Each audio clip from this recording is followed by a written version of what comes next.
श्री महालक्ष्म्यष्टकम्।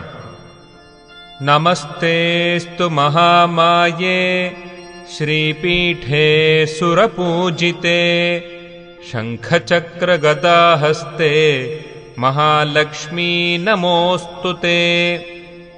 नमस्ते गरुडारूढे कोलासुरभयङ्करी सर्वपापहरे देवी महालक्ष्मी नमोऽस्तुते। सर्वज्ञे सर्ववरदे सर्वदुष्टभयङ्करी सर्वदुःखहरे देवी महालक्ष्मी नमोऽस्तुते। सिद्धिबुद्धिप्रदे देवी भुक्तिमुक्तिप्रदायिनी मन्त्रमूर्ते सदा देवी महालक्ष्मी नमोऽस्तुते। आद्यन्तरहिते देवी आदिशक्तिमहेश्वरी योगज्ञे योगसम्भूते महालक्ष्मी नमोऽस्तुते।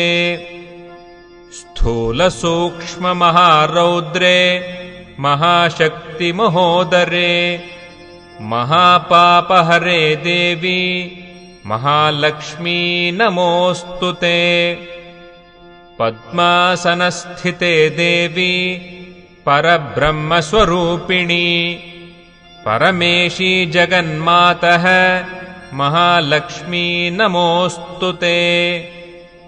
श्वेताम्बरधरे देवी नानालङ्कारभूषिते जगत्स्थिते जगन्मातः महालक्ष्मी नमोऽस्तुते। महालक्ष्म्यष्टकस्तोत्रम् यः पठेद्भक्तिमान् नरः सर्वसिद्धिमवाप्नोति राज्यं प्राप्नोति सर्वदा।